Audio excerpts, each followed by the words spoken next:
Hello, Sandman Nation. I had an awesome time in Seattle last week with Bill and Craig to talk a little Sandman sports.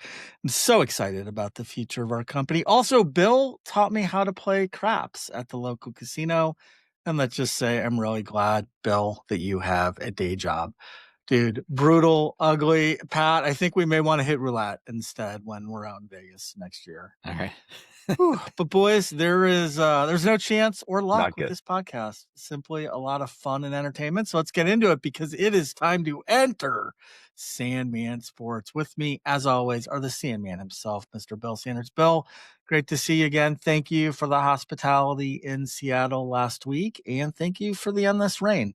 Has it finally stopped? Has it finally stopped? No, it's still going. No. Okay. No. Yeah, that was brutal. Another And atmospheric river. Yeah, atmospheric river is upon us. I love that terminology.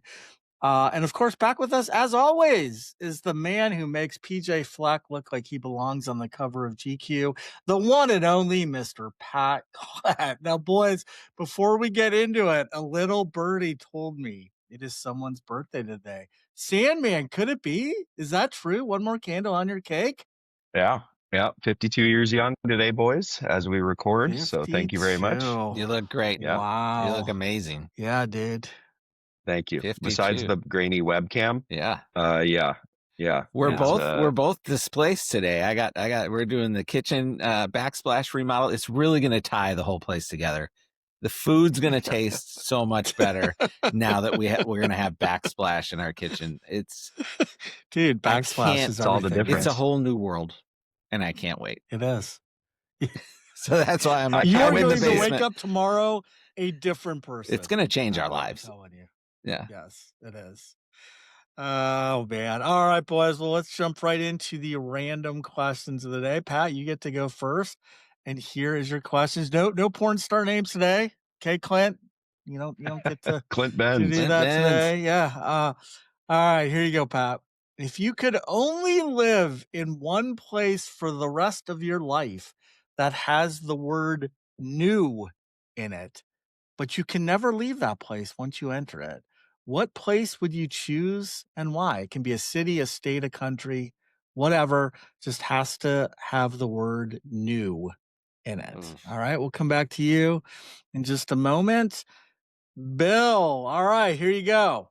Let's go. Would you rather only be able to listen to one song for the rest of your life or only be able to watch one movie for the rest of your life? These are always brutal. These are just brutal. Song. What song? Oh boy, I don't know what song. I'd have to think about what song. Wicked Game, Chris Isaac. That's the first one that popped in mind. That's all the first one that popped in. Can you imagine the torture? Oh my God, I would hate Chris Isaac. It's not as if you have to listen to it nonstop. It's not a loop. It just means anytime you want to listen to music, that's the only song you can listen to. Yeah, I had to go on your song workout because mix. It's on your cooking mix. It's in the car. Oh yeah, it's played. God, could you imagine working out to just an endless loop of Wicked Game? Oh, I know. It's just the first song that popped into my brain, so that was it. Shit. Wow, that was it. Fantastic. This guy really wants to fall in love. Yeah, he really. Now, hey, is it the Chris Isaac version or is it the Pat Klett version? It would be Chris Isaac. No offense, Pat. Come on. No offense. Definitely not the Bane version. I'll stop. Get a quick thing. I did get a call out for some Bane work from you this week from a listener. Oh yeah. So just throwing it out there. Yeah. Okay. Yeah. I'll see what I can do. All right, Pat.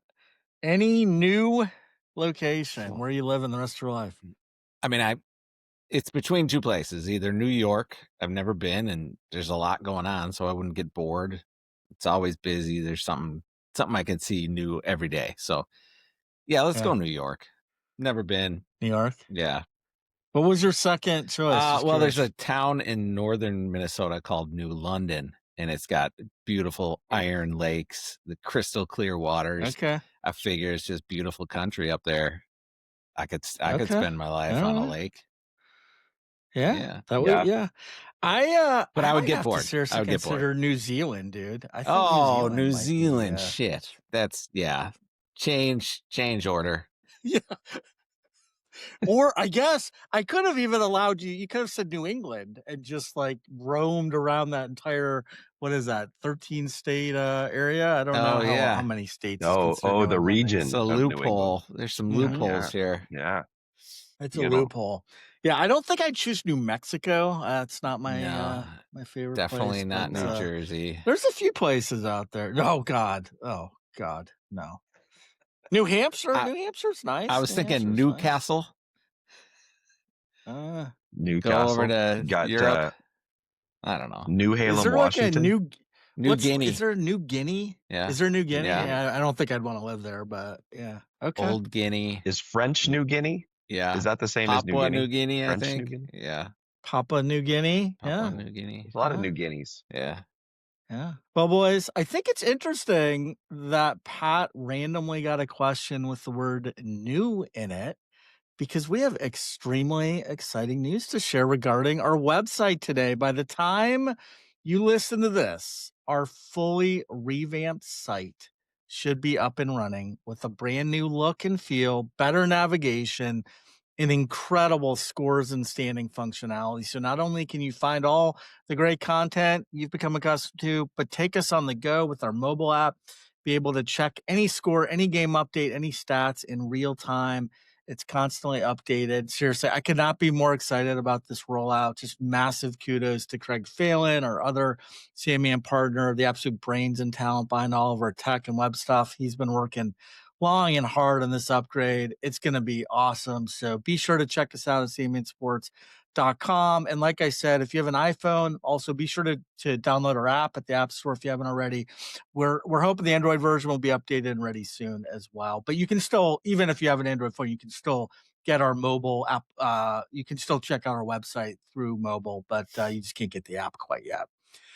In our testing, I will say we got incredible feedback. Many have said this site is now on par with a lot of the big boy competitors, but we know we always have room for improvement. So please take a look. Let us know your thoughts, good or bad, because we'd love to hear them so we can always continue to get better for all of our users. And of course, please also be sure to follow us on Instagram, Facebook, YouTube, TikTok, and LinkedIn. All right, guys. Well, let's get into the opening. We are definitely getting into the serious part of the college football season. The playoffs are starting this week with the first round of the CFP set for this Friday, December 19th and Saturday, December 20th. Thus, we are going to use our opening today to break the whole thing down. We're going to start big picture. We'll discuss the overall bracket. We'll answer some high level questions, and then we'll get into all 4 first round matchups and make our predictions for each of those games. And we will close this segment by giving our picks of who we think will play in and ultimately win this year's Natty. But before diving into the individual games, let's hit a few high-level questions about the field as a whole. So, Pat, we'll start with you. And I saw some of these similar questions on The Athletic a few days ago, and I just thought they were really good and interesting. So I'm going to mimic some of those questions here today. But I'll start with you, Pat, and then we'll each go around the horn. But then the next question, I'll start with Bill first. So we'll mix it up. But Pat, which first-round matchup are you most excited to watch, and why? And again, those matchups are this Friday night, Alabama at Oklahoma. And then Saturday, we got 3, Miami at A&M, Tulane at Ole Miss, and James Madison at Oregon. All right. Which one are you excited most to watch, Pat? Yeah, give me Miami A&M. Good Yeah. defense, A&M. You got Miami coming in, Carson Beck. See if he can handle the pressure. He's been in big games. Are you sold on Beck yet? I don't know. You did not I was like a big Beck hater. early in the season. I was a big hater at the beginning of the season. I was like, "What this guy is?" From what I saw at Georgia, I was not impressed. But you know what? He's figuring some things out. Maybe all that experience will help him. I'm curious to see how the A&M defense holds up against them, and we'll see. Of the 4, I feel like that's the most intriguing. Yeah, obviously the James Madison and Tulane games, I'm out on. It's just a terrible terrible I think setup. there's some interesting storylines on each, but yeah, no, I hear you. Yeah. I think it's between the Friday night game and the one you just mentioned. What about you, Bill? Yeah, I'm gonna mix it up a little bit on you guys, and I agree with Pat. Probably the most intriguing matchup, just of two equally matched teams, are the Friday and the Texas A&M Miami game. But I'm actually most excited to see the Ole Miss versus Tulane game, Yeah.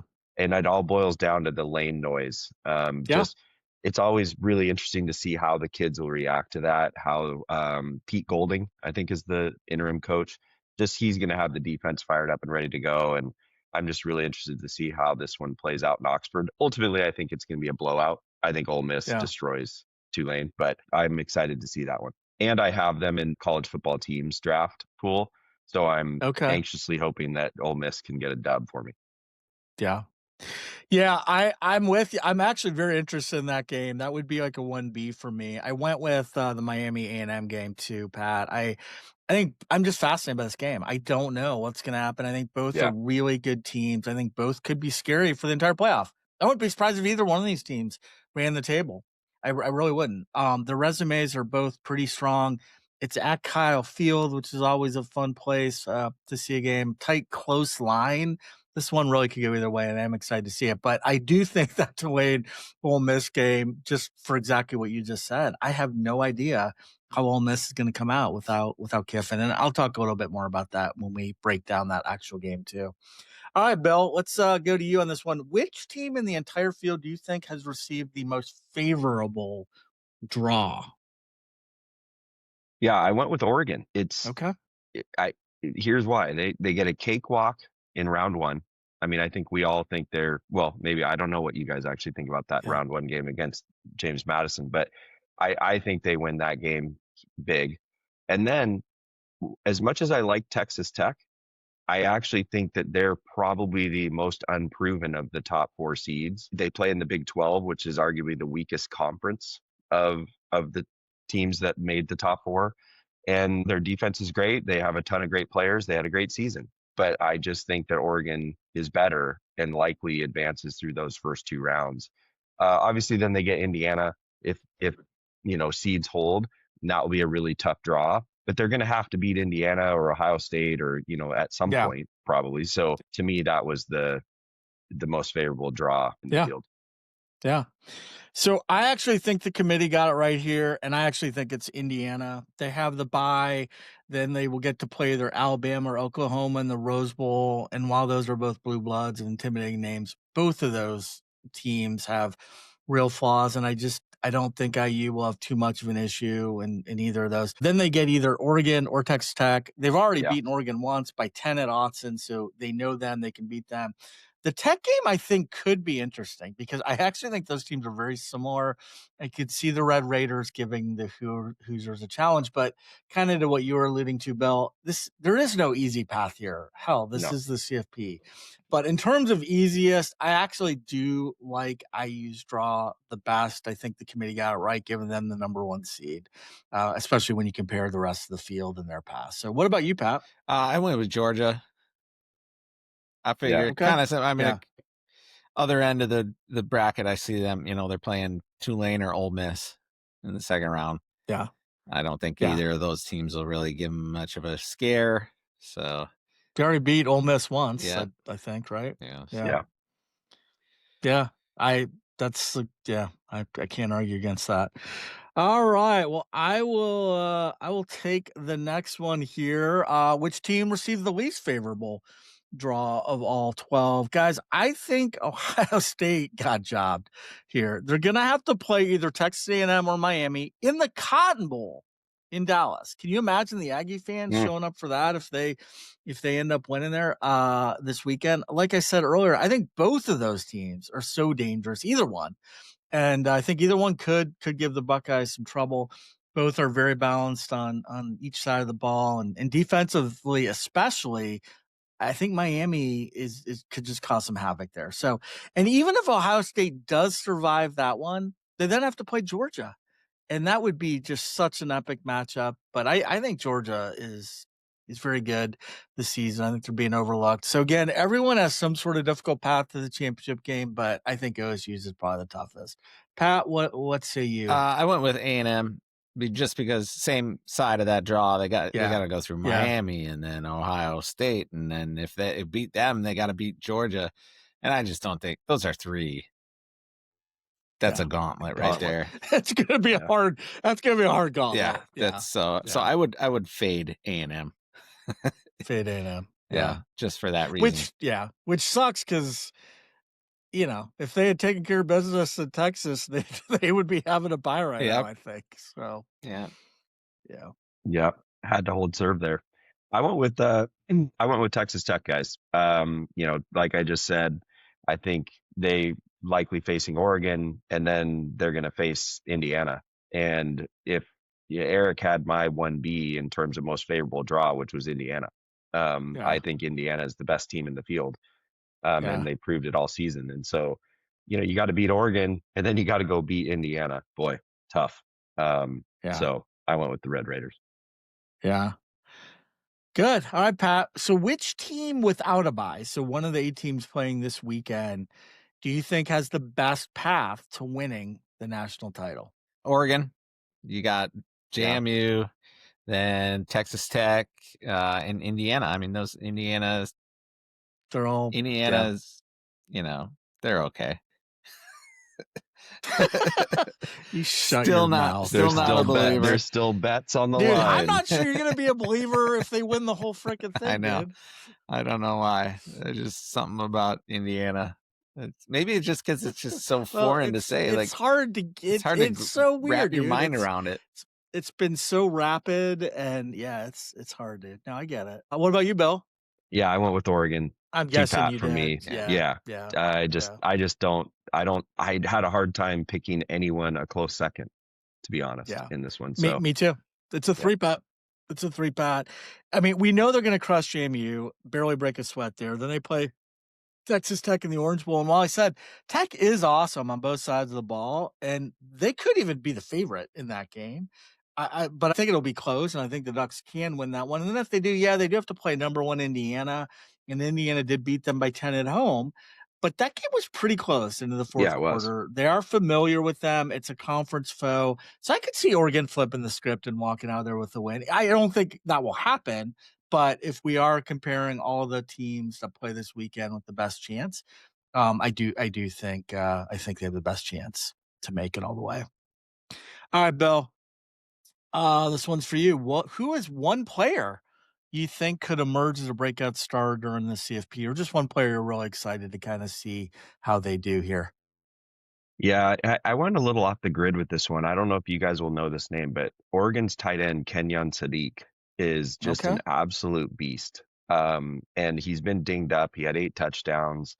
He just makes huge plays. He's a great blocker. I think he's one of the top NFL prospects probably in the CFP. This kid is just unbelievable. So I think it's going to be fun to watch him. As much as I hate Oregon, he's a really talented young man, and looking forward to seeing him compete here. Potentially, like we just talked about, he could have a run of a few games here. So, guys, I actually could I'm going to name one specific person, but really there's several on this entire unit that I'll call out that I'm excited to see. The Texas Tech defense, guys, they are legit, and they are led by senior linebacker Jacob Rodriguez, who just won the Bronco Nagurski Award, given annually to the nation's top college defensive player. But this defense also boasts defensive end David Bailey, who's a complete stud, defensive tackle Lee Hunter, cornerback Bryce Pollock. If Tech goes far, all of these guys are going to get publicity. And Rodriguez in particular has a chance, I think, to be an all-time legend in CFP lore if this team wins it all, and of course to boost his draft stock. So I'm excited to see this Tech defense. Pat, what about you? That's exactly what I had. Really? Yeah, and I said, look out, Jacob Rodriguez. They're talking about him maybe going 1 in the draft. I watched watching a little bit of that BYU game. You could tell, and he's a different, like he's a different animal, you know. I'm telling you, Texas Tech is going to be a really interesting team to watch. They have a top defense, guys, and people you never think of Texas Tech and then defense. rightfully so when you look back, in past years. But I'm telling you, you're right, Bill. They play in the Big 12, which is not as strong of a conference, especially not as the SEC or Big 10. But if we didn't really ask this, but if a second round game that you're most fascinated in will absolutely be Texas Tech Oregon. Yeah. I think that game could. I just don't know what to expect with that. I think we will learn if Tech is real or a fraud. So, anyways, all right, I'll take this one. What is one bold CFP prediction that will either age well or age terribly? All right, boys, you ready? Here we go. Ole Miss either loses to Tulane or they squeak by barely, but then they get boat raced by Georgia. Mm. And this will be the last time we see Ole Miss in the CFP for at least 5 years. They're about to take a big free fall. As much as I hate to admit it, because I can't see in Kiffin, I think this team is really going to feel the impact from him not being on the sidelines, and not just this CFP, but for the next few years. They've got resources. They're in the SEC, so eventually they'll bounce back. But I think we're going to see a Florida type dip here for the next 5 to 10 years, and a few coaching changes before things get back to this level in Oxford. Okay, Pat. My bold prediction is Texas Tech gets to the final. I think they beat Oregon. Yep, I think they can beat Oregon. From what I've seen of Oregon this year, they're okay. They're good, but they're not. I don't feel like they're Oregon. They don't have a lot of quality wins. I don't feel like they're the Oregon of past couple of years. So give me Texas Tech. I think Tech is going to be favored in that game. Yeah. I think Texas Tech will be favored in that And then game you got to play Indiana, Bama, or Oklahoma. And I mean, any of those three, that I could see it happen. So, it's a stretch. So I feel like I'm going to just tell our listeners right now, listen to this guy. Listen to Pat Klett. Last year, his bold prediction was that Ohio State was going to win the whole freaking thing. And they did. That's right. So, and this, I have them just going to the final. I don't have them winning it all, but I think they could come out of that side. Yeah, I think so too. I like that. Buying all the right, hype. Bill, what about you? Yeah. Oh, it's going to be fascinating to see. Eric said it. Pat just said it. I just think Big 12, does that football stack up? I think that's what we're going to see. We'll know the answers in a couple weeks. Mine's a little bit different than Eric's. I think Ole Miss wins this game by 30 plus against Tulane. I think this is an absolute demolition. These kids are going to come out. They don't have defections. They're all like rallying around Lane Kiffin, screwing them over. And then probably half the team leaves and goes to LSU after this. Yeah. So it's going to be just crazy to see, because I do agree with Eric's second part of his prediction there, which is Ole Miss is going to take a dip. We saw it with the Huskies when Kalen DeBoer left, and he took a bunch of linemen, a bunch of skilled players, a bunch of guys defected out, and then it took Jed Fish a couple of years to start to kind of build things back up here at Montlake. So unfortunately for Ole Miss, I think, darker times are ahead, but I think they absolutely destroy Tulane this weekend. All right. Well, it'll be fun to see. Let's get into the 4 first-round games now, guys, and break it down a little bit more. Who we like to win, who we like to cover, and why. Again, let's start with the Alabama at Oklahoma game. So this is interesting. When I first sent this to you guys for prep, Oklahoma was favored by 1.5. It's now switched to Alabama is favored by 1.5. When I made my best bets, Alabama was getting 1.5, and that's what got published. But it has switched, so we can take it however you want. Pick whichever, use whatever line you want there. But right now it is technically Alabama's favored by 1.5. Pat, who do you like in that game? I was trying to think back to that game because they played earlier in the season, and it was a little bit of a defensive. Slaughter was kind of lower scoring, and so I don't really have a feel either way on this. I feel like this is where Bama is like, all right, you counted us out. Now we're going to go turn it around. And I just got a feeling Bama's going to knock them out. Second time you get to see them, they'll be ready this time. I don't know. That's a tough call, though. There's a reason that line keeps going back and forth. It's just, it was a close game when they played the first time, and it could go either way. Yeah. So what about you, Bill? Yeah, I mean, I'm kind of a sucker for the Crimson Tide with DeBoer, but I just think Ty Simpson has really not been playing very well, and He hasn't. I think he finds it this weekend enough. I have a lot of faith in Ryan Grubb, the OC, and I kind of agree with Pat. It's like I just don't really have a feel. I just feel like Alabama's history, maybe their pedigree, Yeah. their stars in terms of recruits probably likely as well. But yeah, I think they find a way to win a close one here. We're all right there. I think this is by far the toughest first game round to predict. I really do. Both teams have elite defenses, but limited run games. I do think Alabama has the clear edge throwing the ball. They do have a top 10 passing offense. I'm with you. Simpson's been a little off lately, but I think this, he could bounce back here. But the Tide, I mean, they enter with a lot of questions. They got blown out in the SEC championship game. They've lost two out of their last four. Oklahoma is on a 4-game winning streak, and they didn't have to play in a conference championship game, so they get a little bit of extra rest there. Sooners already beat Alabama despite only 217 total yards in that game. Now, I think that's going to be hard to do for a second time in a row. I think Alabama is going to maybe control this tempo a little bit more.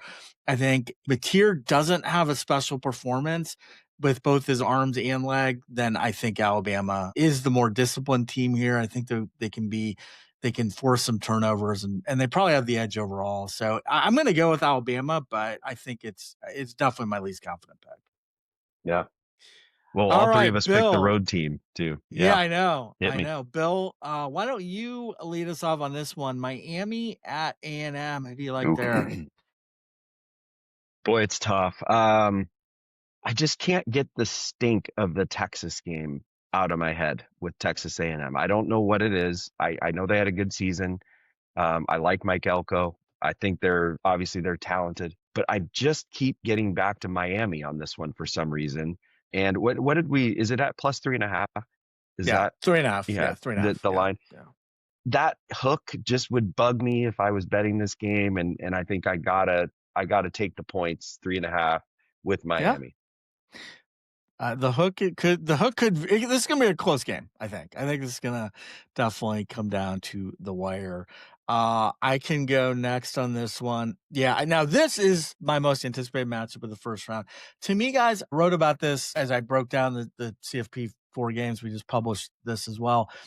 To me, Miami's like the Rodney Dangerfield of this whole field. They feel so disrespected despite a 10-2 record. That's They've true. had some decent wins over 4 bowl teams, including Notre Dame. In their last 4 games, this offense has averaged 38 points per game. Since their last loss against SMU in November, they've just kind of reached a different gear. They own a top 10 defense. They're tough. They're overlooked, in my opinion. But A&M is no slouch. They've lost only once all season to Texas. Had they won that, they'd be sitting with a bye. They're top 30 on both sides of the ball. Marcel Reed is one of the most dynamic players out there. They're undefeated at home. Kyle Field is a distinct advantage. And frankly, I trust this coaching staff. You mentioned Elko. I trust Elko and his staff much more so Yeah, than I do agree. Cristobal. And so I like the Aggies to win this one by a touchdown. Maybe it's gonna have to be because it's gonna have to be more than 3.5. That hook does scare me, but I like the Aggies. What about you, Pat? Yeah, you mentioned Kyle Field. That home advantage, I think, is good. That place is It's going a to be big rock, and that defense. If they can just get a couple big, I guess, statement series early, if they can really quiet down the Miami offense early, then it's for sure A&M all the way. But I don't know. I feel like maybe an over game for this one. it could be. A Yeah. couple good teams, good I think offenses, and uh, yeah, I think Carson Beck is going to be the deciding factor on yeah. here. If he steps up and plays a solid game, Miami can stay in this the whole way. If he makes a few turnovers or gets flustered like he can, and then I think A&M has the clear advantage. All right. I guess I'll start with this one. Tulane at Ole Miss. I do think Tulane's going to cover this game. Even though they met earlier in the season and Ole Miss crushed them 45-10. But guys, Tulane's a much different team now. They've won 8 and 9, and I know they play in the AAC. They're not a Power 4 team, but they have nice wins against 4 bowl teams: East Carolina, Army, Memphis, and North Texas. Their quarterback, Jake Retzlaff, was terrible in the first game against Ole Miss. He actually got pulled in that game. He got pulled. He's improved significantly. He's a dual threat. He's a veteran. I think he can keep this close. Ole Miss does have the number 3 total offense nationally, and they're scary with Trinidad Chiambas. I really like the kid, but guys, they have a great record. Their record is 12-1 or 11-1, whatever. But they really don't have many impressive wins. In fact, they only have 2 wins all season against teams with winning records, and those were against this Tulane team and Oklahoma, who I think is good but not great, even though they're in the CFP. And they only have 1 win all season, or since September. They only have 1 win by more than 17.5 points, which is what this spread is. I'm concerned about the impact Lane Kiffin's absence could create, and I think they're going to win the game, but I think Tulane's going to keep it close. What about you, Pat? I just went based on the previous matchup. I mean, they blew the doors off them earlier in the season, so give me Ole Miss. I don't know. I just think, maybe they're changed as the season has gone on, but they'll remember that game and they'll get out there and they'll be like, "Oh yeah, we whooped your ass last time. Let's just do that thing we did last time." And so having that prior meeting and by winning by so much, I just don't. I think it's a lot to overcome. Yeah. So give me Ole Miss, and I think Ole Miss also will have something to prove. Like, we're not just our coach; we're a team, and if he left us, well, we're just going to prove that it wasn't him that got us here. So, yeah, I leaned on that too. That's, to me, this is one of those human nature plays. It's like these guys are going to band together, rally, and blow the doors off Tulane. And in fact, I should have added this to I had it in my notes, but I didn't say it in our earlier predictions on what we could look terrible. I can't remember how you asked this, but I think they might beat Georgia. Yeah, I think they might beat Georgia. That game was close into the fourth quarter last time. I think Ole Miss had a 10-point lead or 9-point lead heading into the fourth quarter, and then Georgia blew the doors off them in the fourth quarter. But yeah, it wouldn't shock me. But I think Ole Miss wins this thing by 30 plus. Wow. All right. Well, let's finish it off with James Madison at Oregon. What do you got there, Pat? Just give me Oregon. What's the number on that one again? 21.5. Oof. Yeah, sorry. 21.5 on that one. Give me James Madison to cover. Give me the little guy to cover at least. That's a lot of points. And I don't know. Oregon, they're good, but I don't know. I just don't think they're going to blow anyone out. So give me the little guy just for funsies. Bill, I'm going to ask, even though I already know what you're going to say because we've talked about this, but what do you like here?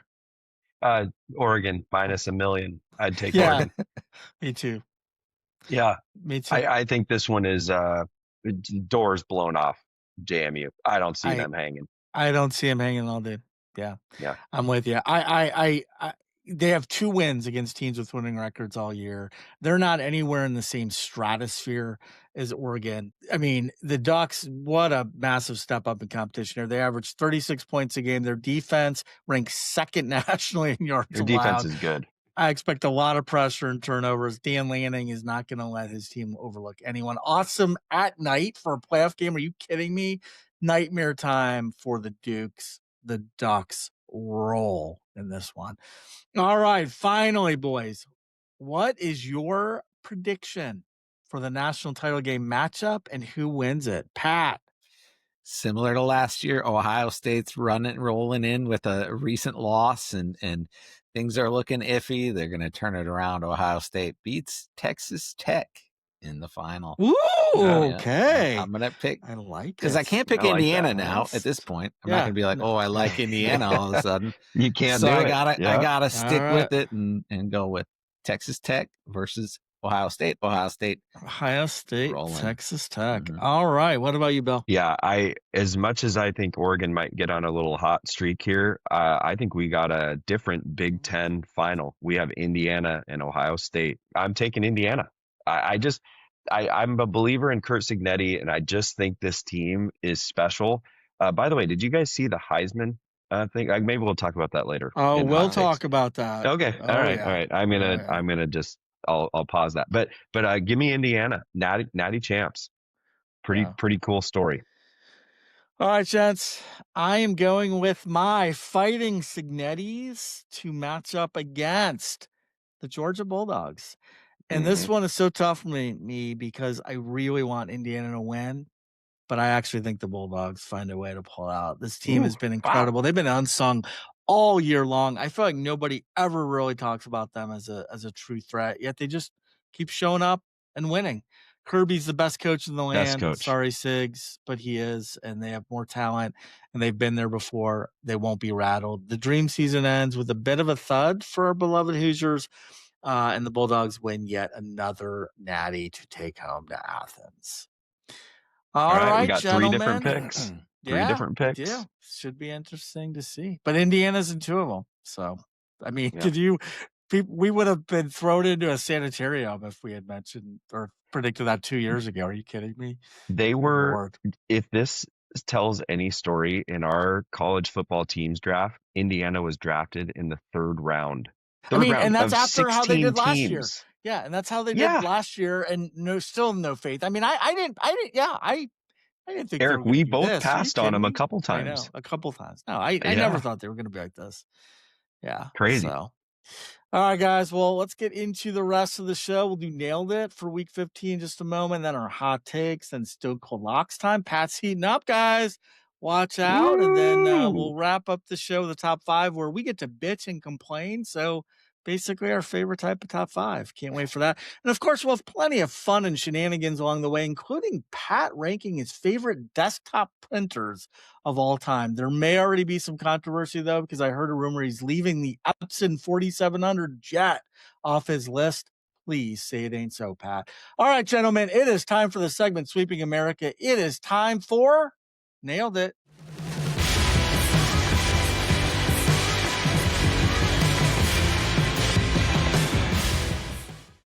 We are back for week 15, and I'll hand it over to Bill in just a moment. Just want to remind everybody the competition continues on up until the week before the Super Bowl.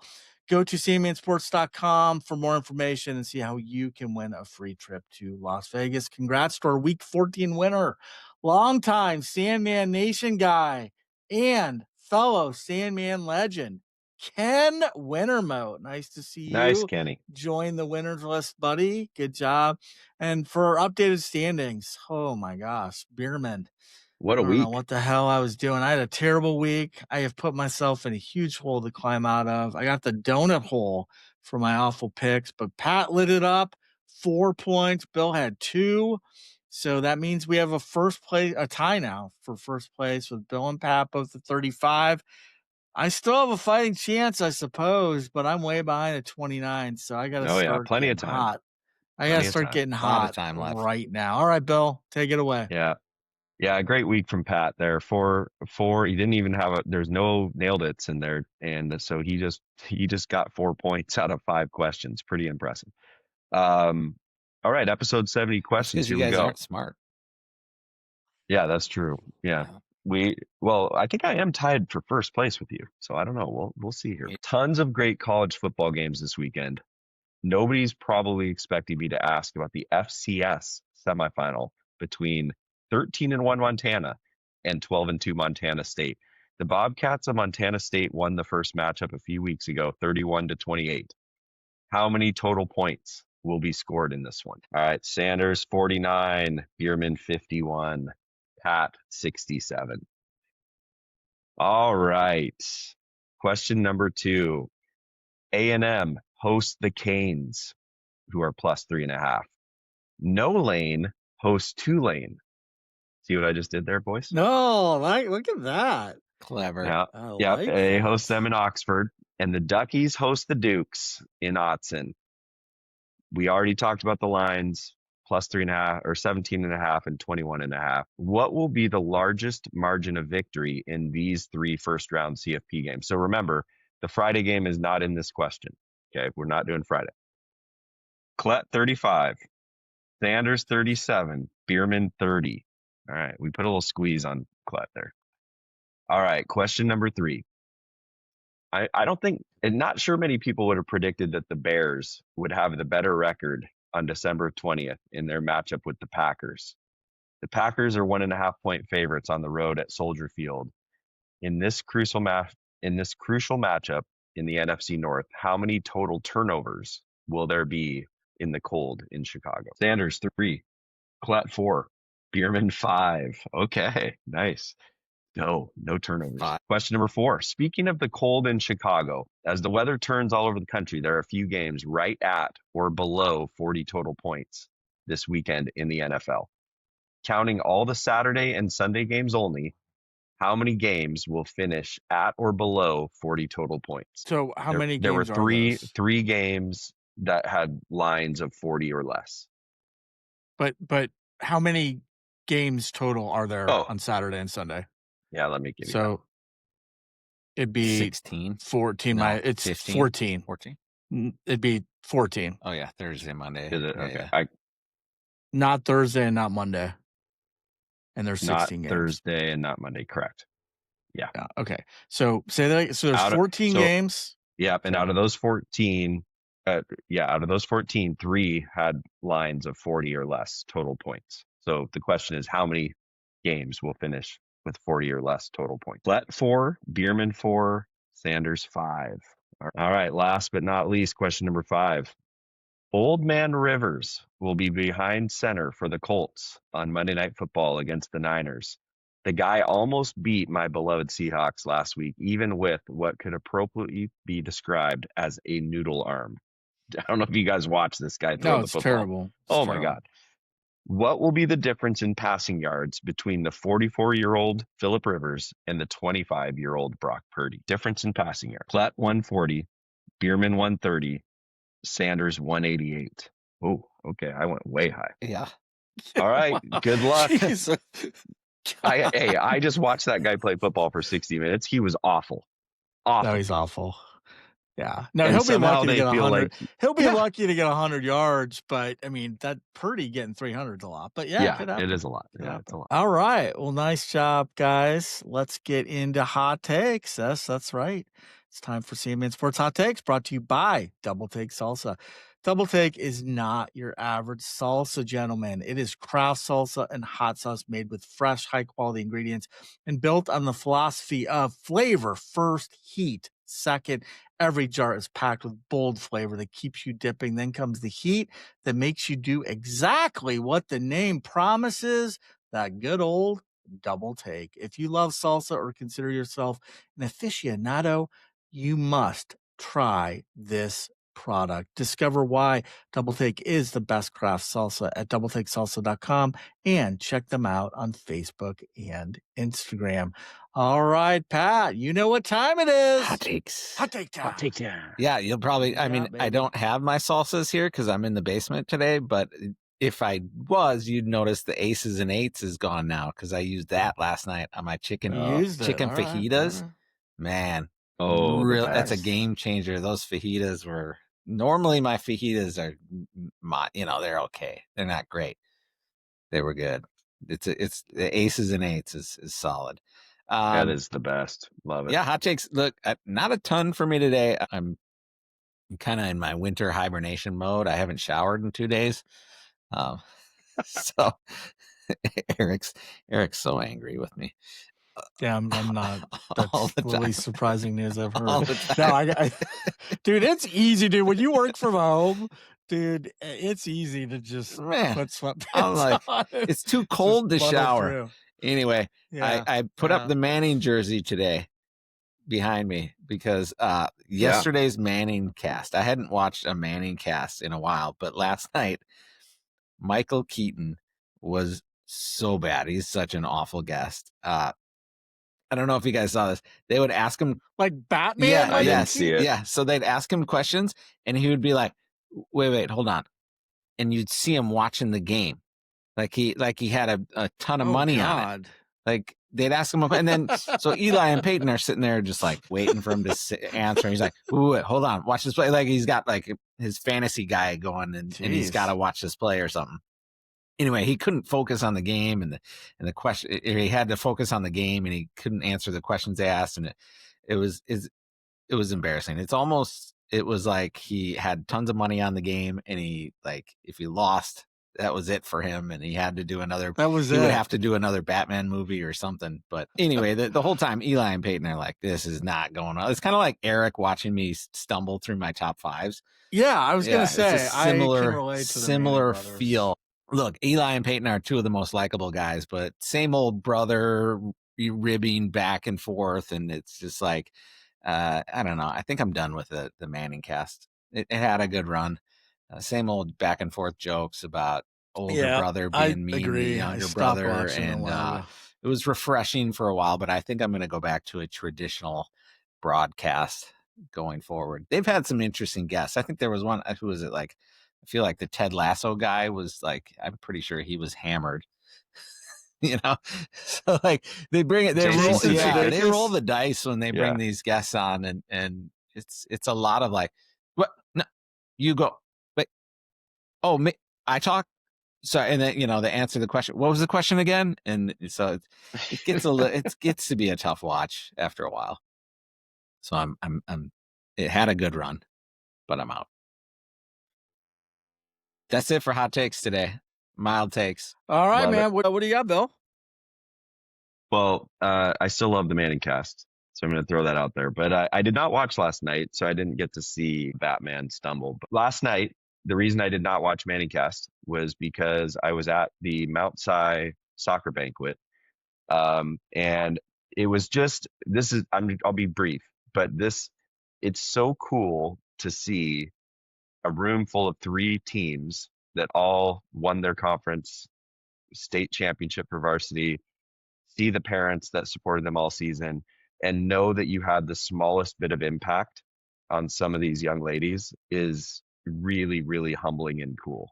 So I just wanted to throw that out there. At the same time, my beloved Huskies were playing NC State in the NCAA soccer national championship game.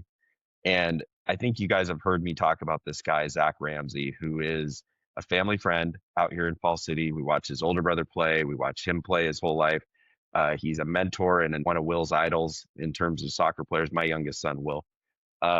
And to see Zach score the opener last night, the first goal, see him play his ass off all night, see the Huskies blow a 2-0 lead, go to overtime, win the game 3-2, and their first national championship.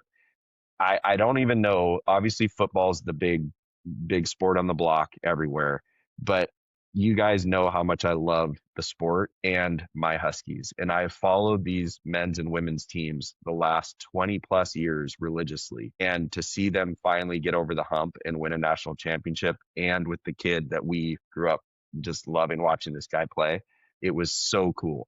And I sprinted around this banquet hall at Mount Si like a lunatic when they scored. And I think people were all like, what is wrong with Coach Bill?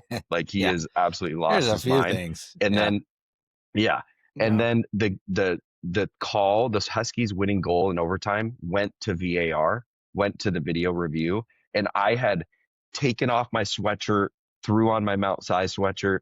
I was like, again, lunatic. And I was like, I just jinxed my favorite team so hard. They're going to reverse this goal because I'm offsides, and I'm going to look like an idiot. And they did award the goal. Huskies celebrate, win the national championship. But it was just one of the coolest nights to celebrate with the Mount Si family, and then also to have the Huskies win the national championship. So really special. That's really, so cool. really special. Yeah. So that's my hot take for the week. Bill, we Nice, talked to you about soccer, right?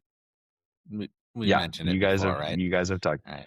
I think at some point maybe we have to we'll like bifurcate this podcast into Sanders' little soccer pod that'll be over here that Tons maybe of no yours. one will watch. Tons but of that's yours. okay. Yeah, I was gonna maybe say, no one will watch, but that's okay. It's all right. We'll have a loyal little audience. Yeah. No, I do appreciate you guys always putting up with my soccer takes. No, we're it's giving you a good. hard time. It's It's awesome. good. It's cool, man. Yeah. All Appreciate right, it. guys. Thanks, boys. Well, at first I thought long and hard because I didn't want to rip this guy because he's just a college kid. But you know what? He's an adult. It's I coming. did not like his behavior at all over the weekend, and I'm freaking calling him out. I wrote my 6-pack on Monday about Fernando Mendoza winning the Heisman and showing the whole world how classy he is. His speech was one of the best I can remember from that ceremony, guys. I love that speech. I watched it several times. He gives me so much hope for my kids' generation. Just an impressive dude. I'm so happy for him winning, and he's going to be a success in life, no doubt. And then there's Diego Pavia. So I have liked and respected this kid as a quarterback the last 2 years because of how he is helping Vanderbilt, of all places, win games. But I will say, about a month or two ago, he was being interviewed by ESPN Game Day prior to the game. And I actually think I may have even mentioned this at one point here. And I thought it was weird how he kept practicing and throwing passes while he was being interviewed instead of just focusing on the interview. But I gave him the benefit of the doubt and was like, okay, this guy is just dialed in. So good for you.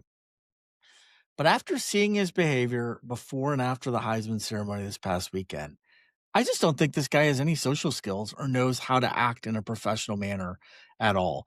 So first, before the ceremony, everyone arrives. They're in street clothes. They had a nice meet and greet with other key people. And Pavia decides that's a good time to put headphones on and wear them throughout this part of the event. Nice. Strike one. Then he shows up to the ceremony, the only guy not dressed in a suit, but instead in a turtleneck and like a weird drab colored jacket with gold chains. And I mean, he looked hideous. And frankly, it's disrespectful to the event, in my opinion. Strike two. And then finally, after Mendoza wins, instead of being gracious and humble, Pavia posted on X, F all the voters with a thumbs down emoji, but family for life. And then later on Outkick's Hot Mike, he said, the Heisman Trophy winner goes to the best player in college football. I believe that to be myself. You check the numbers, and especially there's two things that don't lie to you, numbers and tape. I've been taught that since I was young. You go check that out. I feel like I'm undoubtedly the best player in college football. What a class act. Now, in fairness, he apologized the day after via a formal He did. statement. But come on, man. You're old enough to know how to act on a stage like that, and you showed your true colors. You're literally the antithesis of Mendoza. And I just feel sad for you, man. I hope you do better in the future, but I did not like that look over the weekend. All right, boys. So let's move on to a topic I don't talk much about here, but I'm going to shine the spotlight on high school football for a moment. This was one of the craziest endings I have seen in a long time, and it all decided the D2 state championship down in Louisiana. So let me set the stage, guys. This was crazy. So St. Charles was trailing 21-14 with 37 seconds to play in the fourth quarter. They score a touchdown, but their kicker missed the extra point. So they were down by one, and they had to attempt an onside kick. But they didn't get it. The onside kick was recovered by Archbishop Shaw, and St. Charles only had 2 timeouts left with about 30 seconds left at this point. So all Shaw needed to do was kneel down a few times and game over. And that's what they planned to do. And after the first snap, they knelt down. But one of their offensive linemen got so excited thinking the game was over, he took off his helmet, threw it up in the air, and started running and dancing around. But the game wasn't over. Oh, no. And they got penalized, which means that down counted, but St. Charles did need to use a timeout because of the penalty. Oh, my gosh.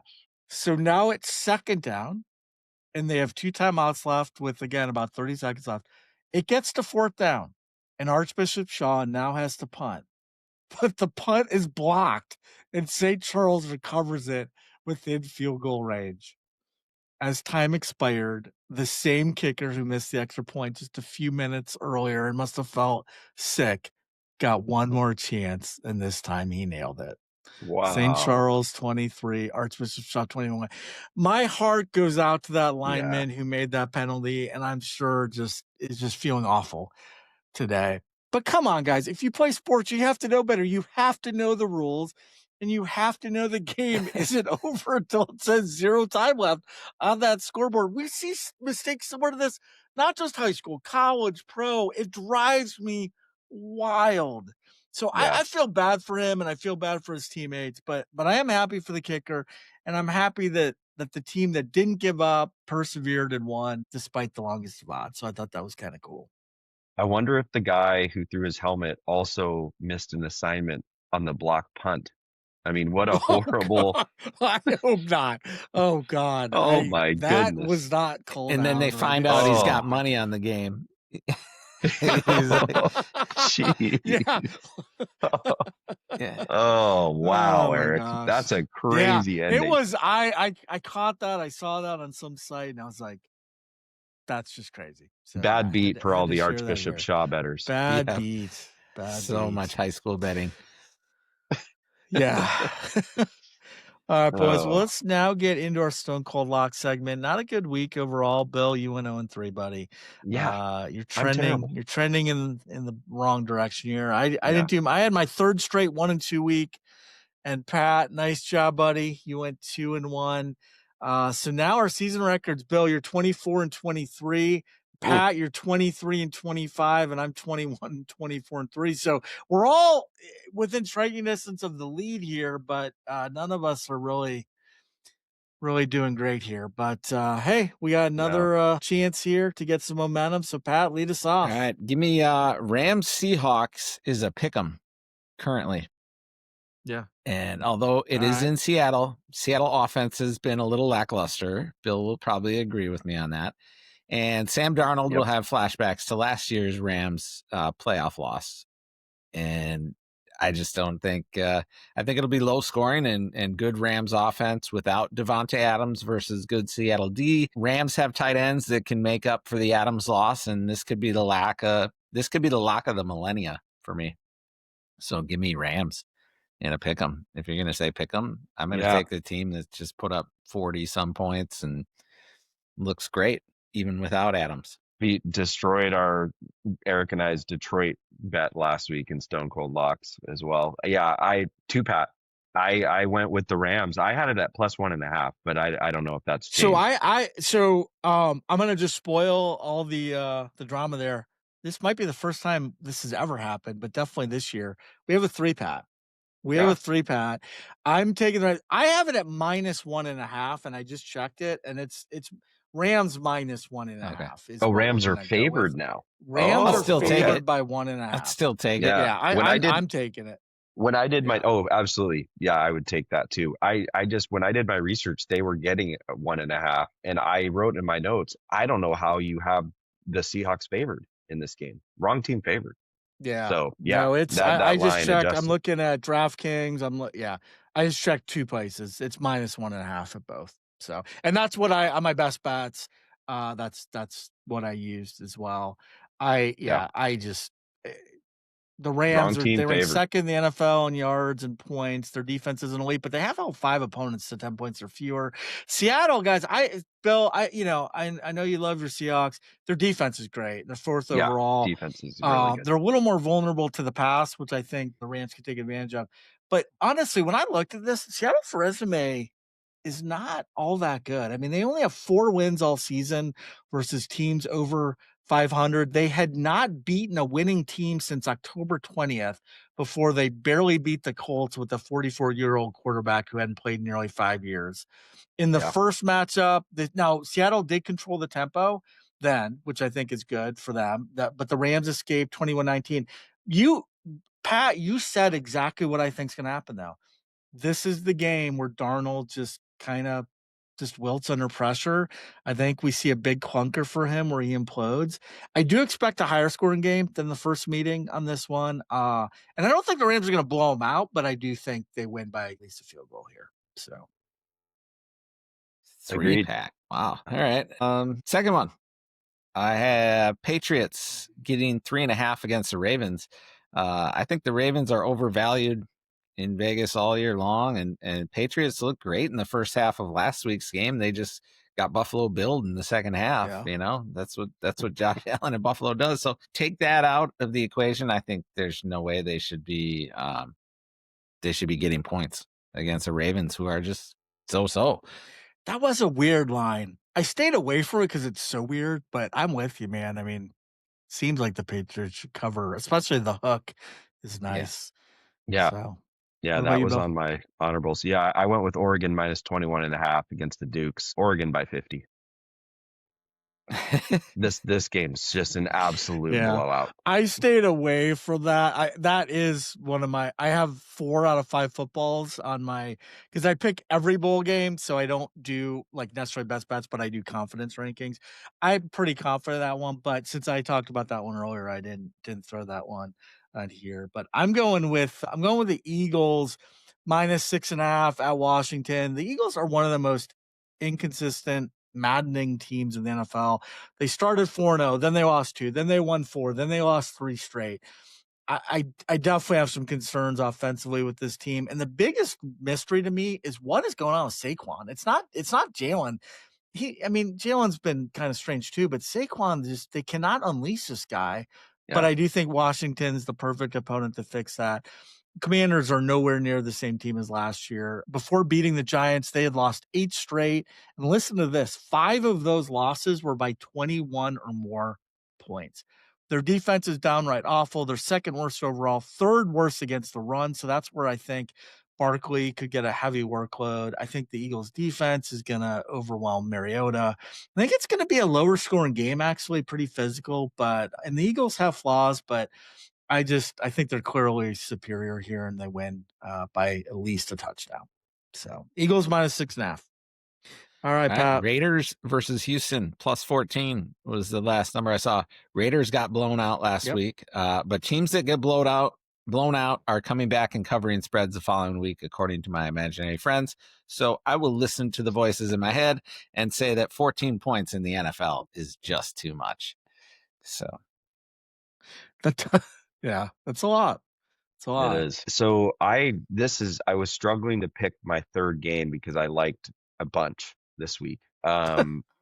So I said Ole Miss earlier. I think destroys Tulane, but I'm going to skip that one. I'm going to put that one as my honorable mention. I'm going with Buffalo versus the Browns over 42.5. I think Buffalo might do this on their own. And I think Pat said that Josh Allen or Buffalo Build the Patriots last weekend. But the reality too is Buffalo's defense stinks. They're not good. So I think Shador might be able to put up a chunk of this on their own. If he gets 14 of it, no doubt to me this is the over. I think Buffalo puts it on him all day. So give me the over 42.5. sounds like you should be doing Nice. the 8-pack, the 8 spot. If you got so many locks that With Oh, you yeah, if you got like, that, exactly. throw it You're all in right. I that should 8 get in spot that bad boy. Yeah, I should. or That's a 5 good spot. idea. Good call out to the to the 8 spot. Love it. So, guys, I'm taking the Niners on the road in Indy minus 6. 2 months ago, the Colts were AFC darlings at 7-1. Everything flipped after a few close losses and Daniel Jones season-ending injury. It was fun to see 44-year-old Philip Rivers back, but man, 120 yards, 1 TD, 1 INT, a 73.1 QB rating. A lot of short throws. His arm has nothing left on it. Colts have now lost 5 of 6. They sit at 8-6. They'll try to run the ball, which they should, but the 49ers have a pretty decent run defense. The one thing that concerns me is San Francisco is last in the NFL in sacks. So they're not going to probably pressure Rivers as much as I'd like to see, but that arm strength just isn't there. The Colts are bottom 3 offensively over their last 3 games. I mean, they're terrible. They can't move it. Their defense is solid against the run, but they're second worst in the NFL versus the pass. And that's going to be a big issue against the 49ers. They have the 4th highest ranked passing offense. I expect a lot of Purdy to McCaffrey out of the backfield, but Juwan Jennings has been looking good. Ricky Pearsall, and of course, George Kittle. The Niners have won 4 straight and 5 of 6, all by double digits. All of their wins in their last 5 wins have been by double digits. I really like San Fran here, even on the road, to cover the 6 points. Love that. Also on my list, and I love what your comments are for my nailed it prediction on Purdy's difference in passing yards. Oh, Taller yeah, than Rivers. yeah. Yeah, Yeah, that's a yeah. good Thank you. point. Good Thank you, point. Eric. Yeah, I'm glad to make you feel better, brother. All right, guys, so let's get into our top 5. One of our favorite times of the year has come. Nope, not Christmas, not yet. That'll be next week. This week, it's all about Festivus, our airing of grievances, our complaints from the sports world in the past year.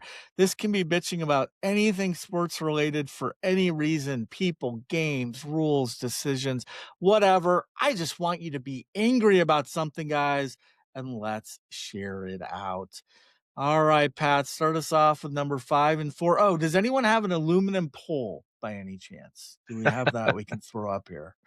All right, Pat, Well, what do you Look, got? I'm essentially, this is a tough one for me. I feel like I would just kind of went back and thought about the things I bitched about all year, and I'll just I write them down for you. But my number 5, I'm going with Philly fans and their lack of empathy and overall acceptance of others. I generally don't like people who hate or are prejudiced. I know this is mainly for Paston, and generally hard ass mentality. So if I had to drive from Maryland to New York, I would take the extra time and drive around Philly. I wouldn't even go visit Paxton. And we all know he's a legend. So I just think, he might meet you in Jersey. Yeah. Angry Philly fans. Thanks for just good one. Belligerent. Yeah. Okay, love that's it. Number 5, and number 4. Number 4, I mentioned this before, but paying for local sports to watch local sports. Oh, I just don't. I think it should be that an is American God-given right to watch your local sports teams without having to pay for it. Just like we did when we were kids. We'd turn on the 5 channels we had, and they'd be on one of them. Now you can't watch them without paying. So I'm cheap. I'm becoming old like my dad, and I'm saying Coke, a can of Coke cost me $3, and I just can't do it anymore. I'm becoming an old curmudgeon. So yeah, those are solid. Those are a great way to start off our list. My number 5, I went with the MVP in baseball being voted on before the end of the season. And this is my homer of the 5 picks, because I'm still a little frustrated that Cal Raleigh did not win the MVP. And I'm calling out MVP voting and timing. I'm also calling out East Coast bias as one of my pet peeves in sports. It's hard to blame people like Paxton and Philly, because they're sleeping for when games are happening on the West Coast. So it's hard to say like how many of those guys actually watched Cal play in like half of his games, probably, right? I mean, it's they don't watch, they're sleeping. So anyway, I just think that the East Coast bias and the MVP voting is a pet peeve of mine. Not that Aaron Judge didn't have a great season, but come on, give it to the big dumper. Number 4 for me, I went with clock management, and I'm talking about clock management specifically in football. Yeah. Please, for the love of God, every coach that's out there, have a guy who is one job. He has one job, and it is analyze things real time, and you should be in the guy's ear. And I've got an example for you guys. This week in the Seahawks game, Mike McDonald specifically gave a game ball to his clock management guy. Mike McDonald has dedicated a clock management guy, and this guy's just your prototypical stats nerd that is just got all the data. He's got all the analysis done. And as the game's going on, he's like, Mike, you need to call a timeout here. Call all 3 timeouts.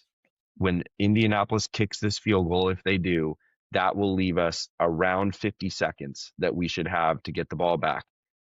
Seahawks got the ball back with 47 seconds, drove into Jason Myers' field goal range for the 56-yard game-winning field goal. Every coach, please take note. Go just hire some guy. It's not going to be expensive. Win games. I'm telling you, in 20 years from now, it will be just a standard position. Yeah. Everybody will have it on their staff. It'll be a college degree. You can get a college degree in clock management. It should be a college degree. Major in clock management, minor in clock management. Yeah. Dude, 100%. That's hilarious, but 100%. So please teams, or if you're Oregon, please don't ever do it. Like, just don't figure it out. Just continue to make terrible decisions, Dan Lanning. That's what we want. Yeah. All right. Those That's are my 5 and 4. awesome. I love the pet peeves. I love Yo, no, I these know, ones. dude. I know. I've been waiting for this one. Been waiting for this one. All right, guys. So there are so many things I could bitch about regarding college football, NIL. Well, and to Pat's point, like this was hard for me because I bitched all throughout the year about stuff that drives me crazy. But I really did try to pick some new stuff here. But yeah, college football, I could bitch about NIL, transfer portal, my freaking Michigan Those are on Wolverines. my list. But instead, I am going to complain about these stupid, giant conferences. And yeah, I'm looking squarely at you, Big Ten. I am so freaking tired of these huge multi conferences where teams like USC and Rutgers and Cal, and I mean, they have to travel cross country to play a conference game. I thought at first it was kind of cool. The Big Ten was getting some more big boy names. But it's just dumb now. It's way too many schools in each conference, no geographic alignment. And guys, I have a solution. The conferences have way too much power and they need to go away. No more conference commissioners. Goodbye, Greg Sankey. Goodbye, frickin' Tony Petiti. We will have one governing body, one commissioner, and we will model it just like the NFL because we know that works. And hell, we'll even call it the CFL, the Collegiate Football League. 64 teams, 8 divisions, 8 teams each division, all geographic. You play 7 games divisionally, and then based on how you ended up last year, you'll play that same strength of schedule team from several other conferences, and you'll just rotate each year. So number 5 team in Division A is going to play number 5 teams in Divisions B, C, D, and E. We'll still have a CFP with each of those divisional winners making it, and of course some wild cards. I even have the teams in each division mapped out, but I'll save that for another day when I write Wow. my I'm liking this, manifesto. Bierman. I'm liking Yeah, this. guys, I'm just so freaking upset about how this game I used to love went sideways so fast. So I am serious. I will be writing this in the coming weeks because it's just been gnawing at me for a while, and I can't handle it anymore. Okay, number 4, guys. I think one of the most exciting things in football is when a team mounts a furious comeback and then they have to go for an onside kick. And years ago, it used to be you would see the successful recovery in the high teen percentages. Actually, now 4.7%. Major rules changes occurred in 2019, significantly altered the ability to recover an onside. 5-yard running start was eliminated. All kicking team players except the kicker were restricted to within 1 yard of the kickoff spot. 5 players were required on each side of the ball, so you couldn't overload one side. I get that some of these changes were made for safety, but man, it just makes the end of the game come back and all that drama that comes from onside kicks so much more anticlimactic because it's just so much harder to get. I mean, at 18% or whatever it was still unlikely, but at least you had an okay chance. Here, it almost never happens. So, NFL, I'm irritated with you. It's a stupid rule. I'm fine with your recent dynamic kicking thing. No more surprise onsides. That's fine. But when it's obvious, give the kicking team at least a fighting chance to get it. All right, Pat, number 3 and 2. What do All you right, got? number 3, I've mentioned this before, the canned interview responses and questions that, Oh, yeah. I want to thank God Oh, and, so good. So have you good. found Jesus yet? And then you got we got to back to basement. We got to start running the ball. All the same old same. So do Back to the basics. do Oh, we God. need Yeah. the sideline interviews? And No, then we don't. Eric, you touched on this, but I'm just going to say college football in general. I was starting to fall in love with it about 5 or Yeah. 7 years ago. It's so irritating, dude. And then they went and tried too hard. I'm just embarrassed for them. The transfer portals, the championship brackets, and the conference realignments. Those were the 3 that what a mess. Yeah. I mean, you got 136 FBS teams. Can you give me, you mentioned something about 60 some. I said, just give me 12 conferences with 10 to 12 teams in each and make it geographic. We have 18 Big Ten schools. Big Ten should be the breadbasket of America's schools. Kick Maryland and Rutgers over to what we can call the Big East. And then, USC, we can call it the, USC, UCL, and Oregon should be, in the way the fuck out West conference. And, so the other thing about this too, like you could have, I thought of a conference of like the Southeast with Texas, Florida, Louisiana schools, and then you would have Tulane play Florida throughout the season, and you'd have Tulane play against Texas schools, and then we'd know by now if they belong. I just thought college football in general was my main pet peeve in how they're handling everything. So Yeah, I'm so with good. you. I honestly don't know how to handle my last 3 of my top 5 because you guys have nailed almost all of it. I guess I'll just be brief. I think Eric one up me on my number 3, which I was calling out the FBS playoff system. I love what Eric just described. I think that's and in fact, we were talking a little bit about this. Weren't we in the last pod? Were we talking about relegation? Or was I talking Yeah. about that? Yeah. No, Yeah. and I that's part of it. I didn't get into I have a whole dude, Yeah. I I had can't wait 10 for your hours. article. I I love had that. 10 hours on 2 flights, dude, going out to Seattle and back, and I thought about this for most of it, man. I'm not kidding. Like, I am fed up with college football, and if it wasn't part of our livelihood at CMN Sports, I I wouldn't watch it anymore. Like, seriously, it's so flawed, and so anyways, didn't mean to interrupt, but yeah, I've Soccer got is a there for whole you. plan. Soccer is there for you, Bierman. We look, there's lots of room on the bandwagon. You can jump right in. Yeah. I think it might also, I'm not saying this is the reason, but your beloved program is also in the thick of it right now. And so Yeah. hopefully they can work their way through that stuff. And then, the college football, I love the idea of a czar or a commissioner, take away the conference clout. That's They have my way number too 2. much power. I Yeah, mean, my what the number 2 fuck? is Yeah. conference clout. I think Yeah. ESPN has Good. too much. ESPN has too much Yes. clout. Just follow the money. You find the SEC favoritism.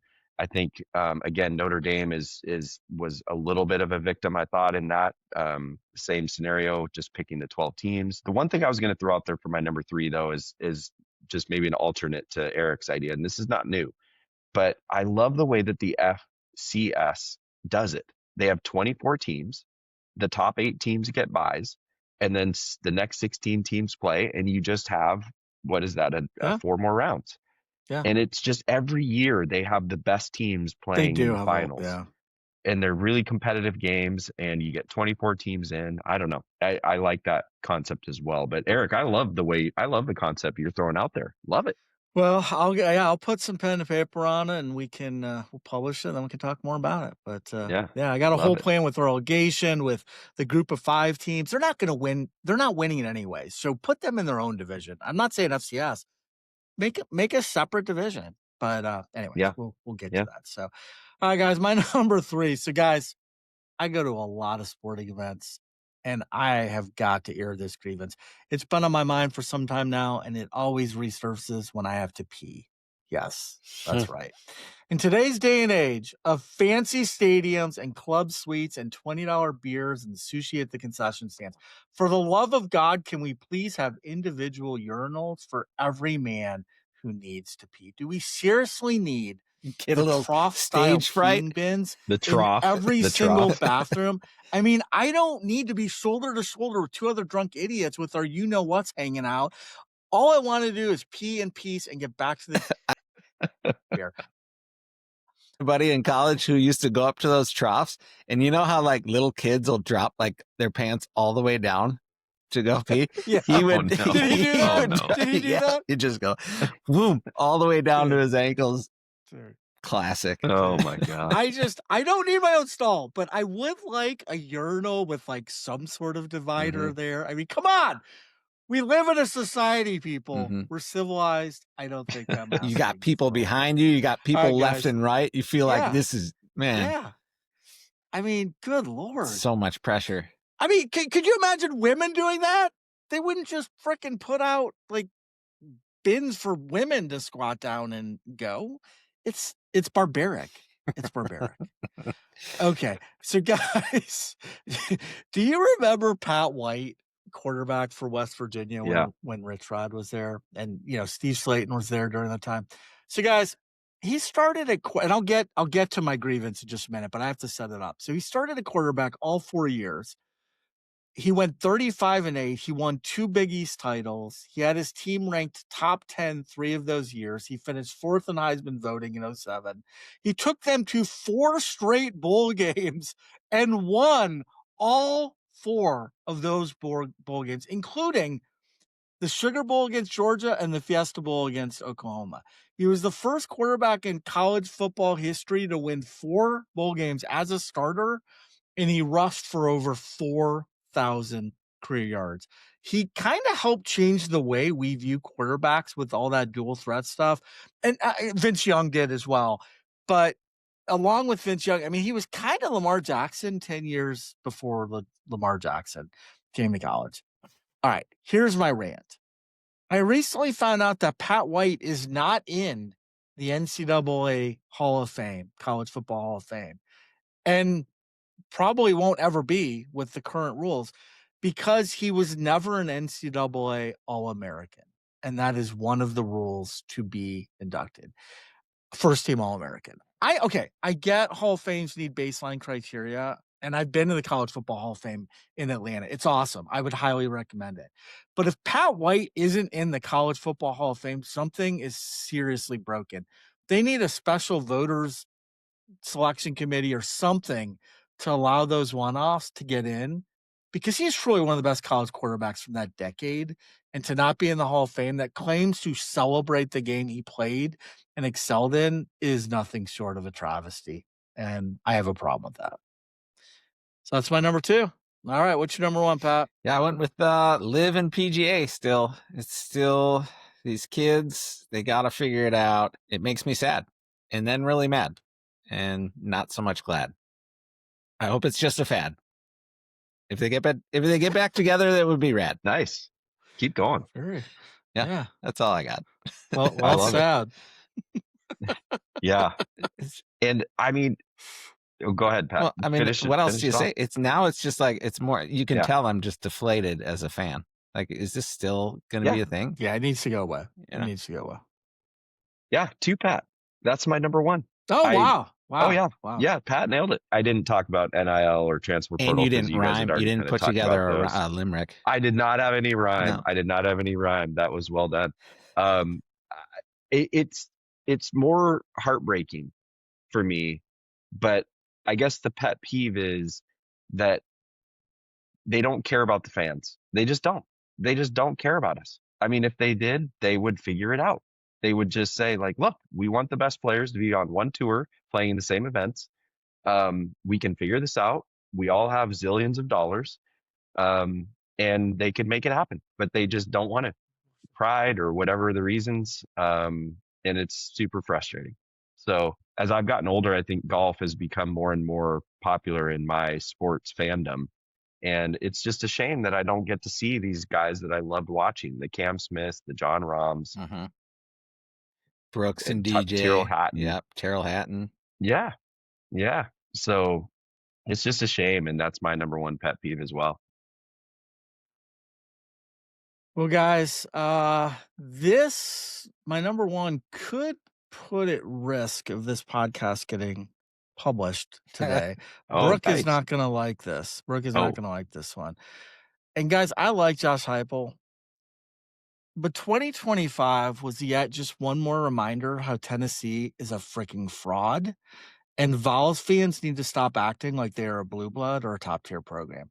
They are mid at best, to be honest. So, guys, I put a list together of what I consider to be 16 of the biggest blue bloods in the past 50 years or so. Okay, I'm going to read that list. I think you're going to agree that all of these have a case. Okay, past 50 years or so.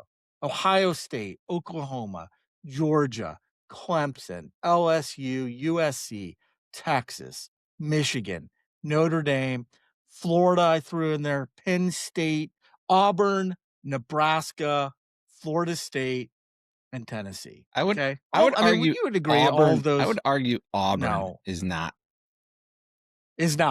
Maybe. And honestly, I could see that. I could see maybe not Auburn. Get that. Put Washington in there and That's take out sickening. Auburn, and then we're good. Washington? Oh my God. Huskies are better than USC. Put Indiana in there going forward. Now, see, Yeah, this is well, a okay. debate. We could go debate this. But we're talking like blue bloods the last 50 years Yeah. or so. I'm Okay. talking Oh, like 50 really years. 50 years. Yeah, Okay. 50 You didn't years. say Oregon either, did you? No, I didn't say Ooh, Oregon. yeah, I don't no think Oregon. Oregon has the quite long trip. But okay, you could throw some others in there, whatever. Okay. But of that list, let's look at that list, guys. Tennessee and their record since 2000, this century, okay, they have a 61% winning percentage since that time. So that means in a 12-game season, that comes out to 7.3 wins every year of the last 25 years. That is the worst winning percentage in that span of all of those teams that I just mentioned. And guys, in the last 57 years, going back to the 1968, this team has won one national title 27 years ago, back in 1998. They've won one. So I need Tennessee fans to stop pretending that they are on the same level as other SEC programs like Alabama, Georgia, LSU, Oklahoma, and even Florida and Auburn. You're an also-ran, Tennessee. You need to get better quickly or stop chattering about how great you are. And by the way, Texas, you're not far off. Next year, you might make this list because you've won a few more games, but you've only had one natty in forever too. So I need you Longhorn fans to shut the hell up too. All right. There's so much deep-rooted anger. Do we need to apologize to Brooke like right now, or do we Yeah, all I'll need get. to? I'll. Okay. Yeah. All right. Just We'll give Brooke like a nice Christmas present or something. all right. We'll get Brooke all smooth out there. But all right. Yeah, sorry, Brooke. But the other thing I gotta say is I have picked Tennessee a lot in like best You bets this have. year. I've liked them a lot. Yeah. And they haven't come through most They've of the let time. you down. A couple times, but they've let me down. So Is is that my why? personal Rocky apology Top sucks. coming as well? Rocky. Is my personal No. apology coming? Sure. Yeah, well, I should give you an apology. But we'll What about wait on Pat that. for the Gophers? We'll wait Oh, on that. okay. Yeah, the Gophers. No. What do you got pools wise, Bill? There's a lot going on, and Yeah. the CFP stuff's coming up, right? So there's probably a deadline coming up there. Yeah, we got one that's out there right now. We called 12-1. It's people have played before in the rank formats, and so that's coming up for the CFP. So as soon as you hear this, jump in there because the deadline is Friday night for that first CFP game. And then just absolutely incredible announcement. I love every time that we launch something that's new to our platform, and we are launching NBA games this week, you guys. And Wow, that's awesome. something we've never done before on Run My Pools or Sandman Sports or anything that I did through the years. We had a few here or there's that were just the Excel and kind of paper and pencil type formats. But this is super cool, huge accomplishment. Props to our developers, props to Craig. So I hope that all you guys will go check those out. They'll be officially available and launched on the website as of Tuesday of this week. So Nice. December 16th. So really cool. We got a lot going on, Sandman. Got new Tons. pools, new website, look and feel for the content side. Exciting stuff. Awesome stuff. Well, boys, it has been another great episode. Appreciate you both. And I know we would love to keep it going today, but sadly, it is time to exit Sandman Sports. I also want to thank all of our listeners. And again, please check out our new and improved website at sandmansports.com. I think everyone's going to really like it. Enjoy the opening CFP games this weekend. Everyone should be another awesome couple days of sports. Enjoy, everyone. Peace out and take care. Good luck, everybody.